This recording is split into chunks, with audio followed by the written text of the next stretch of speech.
وَاعْتَصِمُوا بِحَبْلِ اللَّهِ جَمِيعًا وَلَا تَفَرَّقُوا۔ اس وقت میرا وطن عزیز بہت مشکل حالات میں ہے۔ ہر طرف فرقہ واریت اور شور شرابہ نظر آ رہا ہے۔ حساس لوگ، محب وطن لوگ اس وقت ملک کو فرقہ واریت کی طرف جاتے ہوئے دیکھ رہے ہیں۔ گورنمنٹ پاکستان، ذمہ داران اس کا کوئی سدباب فی الحال نہیں کر رہی۔ فقط یہ پہلے عرض کرنا چاہوں گا، ہم یہ تو کہہ دیتے ہیں کہ تفرقہ بازی ہے، فرقہ واریت ہے۔ پہلے اس مفہوم کو سمجھنا ہوگا، فرقہ واریت ہے کیا؟ فرقہ واریت کسے کہتے ہیں؟ پروردگار عالم نے ارشاد فرمایا، اللہ کی رسی کو مضبوطی سے تھام لو، تفرقہ بازی میں مت پڑو۔ وہ اللہ کی رسی کون سی ہے؟ وہ قرآن ہے، اسلام ہے۔ حضرت عبداللہ ابن مسعود فرماتے ہیں کہ وہ جماعت ہے اللہ کی۔ اللہ کی جماعت کون سی ہے؟ قرآن مجید والفرقان حمید میں اس جماعت کا تذکرہ کیا ہے۔ کون سی جماعتیں ہیں جو اللہ کی ہیں؟ انعم اللہ علیہم من النبیین والصدیقین والشہداء والصالحین۔ اللہ فرماتا ہے نبیوں کی جماعت، صدیقین کی جماعت، شہداء اور صالحین کی جماعت، یہ وہ جماعتیں ہیں جو اللہ کی جماعتیں ہیں۔ ان پہ اللہ رب العزت کا انعام ہے۔ اور یہ جماعت کیا ہیں؟ قرآن مجید والفرقان حمید میں دوسرے مقام پہ ہم ہر نماز میں کہتے ہیں اہدنا الصراط المستقیم، پروردگار ہمیں صراط مستقیم پہ چلا۔ وہ صراط مستقیم کیا ہے؟ صراط الذین انعمت علیہم۔ ہم اللہ کی بارگاہ میں عرض کرتے ہیں مولا ان لوگوں کا راستہ۔ وہ لوگ کون ہیں جن پہ اللہ کا انعام ہے؟ وہ ہیں اللہ کے نبی، وہ ہیں صدیقین، وہ ہیں شہداء، وہ ہیں صالحین۔ یہ چار اللہ کی جماعتیں ہیں۔ ہم نے یہ دیکھنا ہے کہ جو ان کے ساتھ متفق ہے وہ اللہ کی جماعت ہے۔ جو نبیوں سے اختلاف رکھتا ہے، اختلاف رکھنے کی وجہ سے وہ اللہ کی جماعت سے کٹ کے فرقہ ہو گیا۔ جو صدیقین سے متفق ہے وہ اللہ کی جماعت ہے۔ جو صدیقین سے کٹ گیا اختلاف رکھنے کی وجہ سے وہ فرقہ ہو گیا۔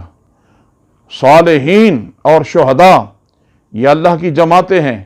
جو شہداء سے کٹ گیا، جس میں آل رسول بھی ہے، اصحاب رسول بھی ہیں، جو ان سے اختلاف کی وجہ سے کٹ گیا وہ فرقہ ہو گیا۔ ہمیشہ یاد رکھیں تفرقہ واریت وہی کرتا ہے جو مقام نبوت پہ حملہ کرتا ہے۔ تفرقہ واریت وہی کرتا ہے جو مقام صحابیت پہ حملہ کرتا ہے۔ تفرقہ واریت وہی کرتا ہے جو آل رسول پہ حملہ کرتا ہے۔ تفرقہ واریت وہی کرتا ہے جو شہداء پہ حملہ کرتا ہے۔ تفرقہ واریت وہی کرتا ہے جو صالحین پہ حملہ کرتا ہے۔ اور لوگ جب یہ فرقہ واریت دیکھتے ہیں کہ نبوت پہ حملہ ہو رہا ہے وہ جواب دینے پہ مجبور ہو جاتے ہیں۔ اسے تفرقہ بازی نہیں کہا جائے گا۔ جب دیکھتے ہیں کہ مقام صداقت پہ حملہ ہو رہا ہے لوگ مجبور ہو جاتے ہیں جواب دینے پہ، اسے تفرقہ بازی نہیں کہا جائے گا۔ جب آل رسول پہ حملہ ہو لوگ مجبور ہو جاتے ہیں ان کو جواب دینے پہ، اسے فرقہ واریت نہیں کہا جائے گا۔ جب اولیاء کاملین پہ حملہ ہو تو لوگ مجبور ہو جاتے ہیں انہیں جواب دینے کے لیے، اسے فرقہ واریت نہیں کہا جائے گا۔ فرقہ واریت اسے کہا جائے گا جس نے نبوت پہ حملہ کیا، جس نے مقام صداقت پہ حملہ کیا، جس نے اولیاء کاملین پہ حملہ کیا، آل رسول پہ حملہ کیا، اصحاب رسول پہ حملہ کیا۔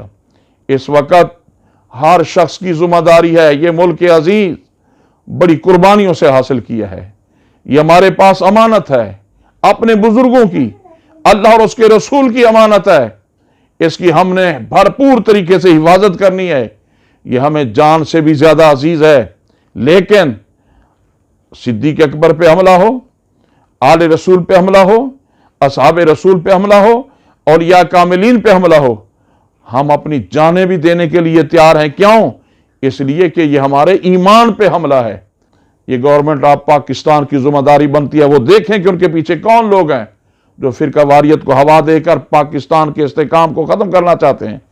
امن جس کے لیے ہم نے بے شمار قربانیاں دی ہیں، ہماری فوج نے، ہمارے اداروں نے، یہ ایسے خیرات میں امن نہیں ملا، کئی ہزار جانیں ہم نے دی ہیں۔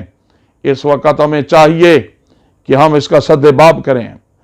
ایسا نہ ہو کہ لوگ گلی اور کوچوں میں خود فیصلے شروع کر دیں، ان لوگوں کی گرفتاریاں کریں جنہوں نے رسول اللہ صلی اللہ علیہ وسلم کی ذات برکات کے جتنے قرابت دار ہیں، چاہے وہ آل رسول ہوں، اصحاب رسول ہوں، اولیاء کاملین ہوں، شہداء کرام ہوں، ان پہ حملہ ور کرنے والوں کو لگام دیں اور قانون کے شکنجے میں لیں تاکہ پاکستان کی سالمیت اور پاکستان کا امن قائم اور دائم رہے۔ جو لیبیا کی پوزیشن ہے، عراق کی پوزیشن ہے، مصر کی پوزیشن ہے، شام کی پوزیشن ہے، ہمارے ملک کو دھکیل کے ادھر لے جایا جا رہا ہے۔ ہم نہیں چاہتے کہ ایسا وقت ہے پاکستان پہ، ہماری فوج نے قربانیاں دی ہیں، ہمارے اداروں نے قربانیاں دی ہیں، ہمارے بزرگوں نے قربانیاں دی ہیں۔ حب الوطن من الایمان، ہم نہیں چاہتے کہ خون خرابہ ہو۔ ہر ادارہ اپنی ذمہ داری کو نبھائے تاکہ پاکستان محفوظ اور مامون ہو۔ لیکن ایک بات حکومت وقت اور تمام ادارے اچھی طرح سن لیں کہ ایمان پہ کبھی سودا بازی نہیں ہوتی۔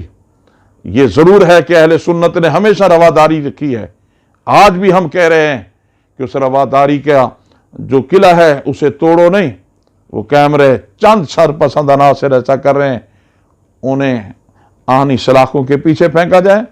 قانون کو حرکت میں آنا چاہیے تاکہ قوم کو اطمینان حاصل ہو۔ اللہ پاک پاکستان کو بھی سلامت رکھے اور رب ذوالجلال ہمارے ایمانوں کو بھی سلامت رکھے۔ آمین ثم آمین۔ وآخر دعوانا